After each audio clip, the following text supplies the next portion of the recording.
Assalamualaikum warahmatullahi wabarakatuh. Perkenalkan, nama saya Ufin Maufiro dari kelas 11 MIPA 5 absen 32. Pengertian menstruasi. Menstruasi adalah proses keluarnya darah dari vagina yang terjadi diakibatkan siklus bulanan alami pada tubuh wanita. Nah, siklus ini merupakan proses organ reproduksi wanita untuk bersiap jika terjadi kehamilan. Nah, persiapan ini ditandai dengan penebalan dinding rahim atau endometrium yang berisi pembuluh darah. Hormon yang berperan dalam siklus menstruasi. Yang pertama yaitu ada estrogen, yang kedua ada progesteron, yang ketiga ada hormon luteinizing atau LH. Yang keempat, ada hormon perangsang folikel atau FSH. Dan yang terakhir, ada hormon pelepas gonadotropin atau GnRH. Nah, yang pertama, estrogen itu memiliki fungsi untuk mengatur siklus serta memiliki peran dalam pertumbuhan lapisan rahim. Nah, kadar hormon estrogen ini akan menurun apabila sel telur tidak dibuahi. Nah, yang kedua ada progesteron. Selain dapat memicu lapisan rahim, yaitu dapat menebal. Hormon ini juga dapat mencegah terjadinya kontraksi pada otot rahim yang mengakibatkan sel telur tidak dapat menempel. Dan yang ketiga ada hormon luteinizing atau LH. LH ini dapat membantu untuk merangsang ovarium, yaitu untuk menghasilkan estrogen. Nah, yang keempat, ada hormon perangsang folikel atau FSH. Hormon FSH ini berperan dalam membantu folikel untuk tumbuh di dalam ovarium, serta untuk melepaskan sel telur.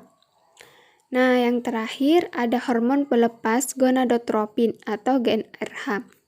Hormon GnRH ini memiliki peran dalam mengendalikan serta merangsang pelepasan FSH dan juga LH. Siklus menstruasi ada 4 fase, yaitu yang pertama ada fase menstruasi.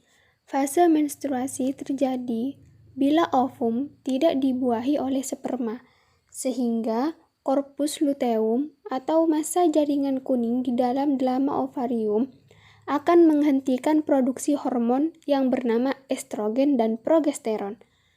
Turunnya kadar estrogen dan progesteron menyebabkan lepasnya ovum dari dinding uterus yang menebal atau endometrium. Setelah ovum lepas, endometrium menjadi sobek dan meluruh, sehingga dindingnya juga menjadi menipis. Karena dinding endometrium banyak mengandung pembuluh darah, maka terjadilah pendarahan pada fase menstruasi. Pada umumnya, proses pendarahan ini berlangsung selama 5 hari dengan rata-rata pengeluaran volume darah sebanyak 50 mili. Yang kedua, ada fase praovulasi.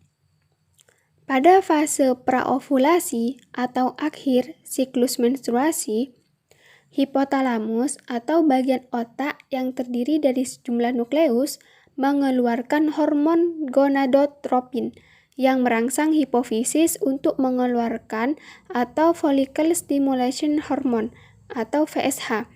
Nah, dengan adanya FSH ini merangsang pembentukan folikel primer di dalam ovarium yang mengelilingi satu oosit primer. Folikel primer ini dan oosit primer akan tumbuh sampai hari ke-14 hingga folikel menjadi matang atau disebut dengan folikel degrowth dengan ovum di dalamnya. Selama pertumbuhannya, folikel juga melepas hormon estrogen yang menyebabkan pembentukan kembali sel-sel penyusun dinding dalam uterus dan endometrium. Proses pembentukan kembali tersebut disebut dengan proliferasi.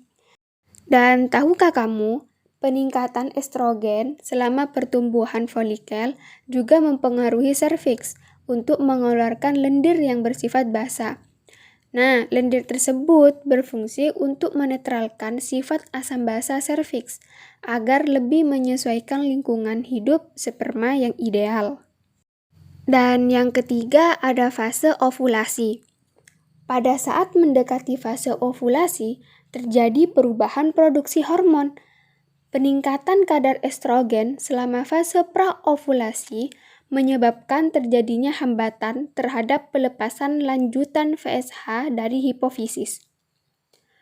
Turunnya konsentrasi VSH menyebabkan hipofisis melepaskan LH yang merangsang pelepasan oosit sekunder dari folikel drag graft.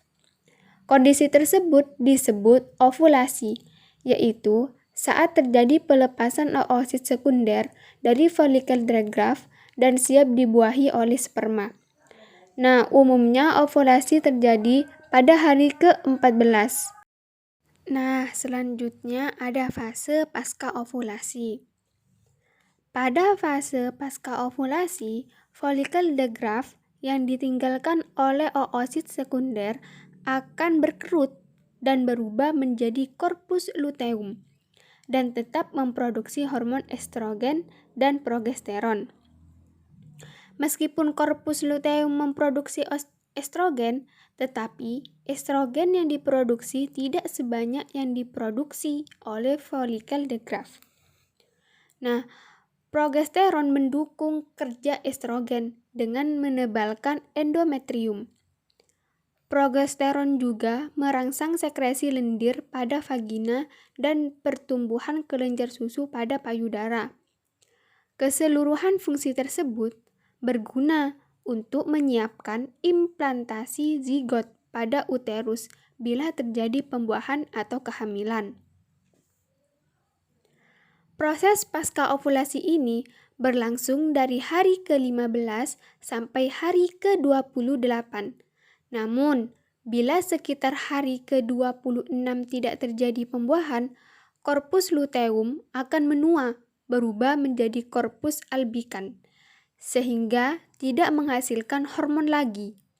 Nah, korpus albikan ini memiliki kemampuan produksi hormon estrogen dan progesteron yang rendah.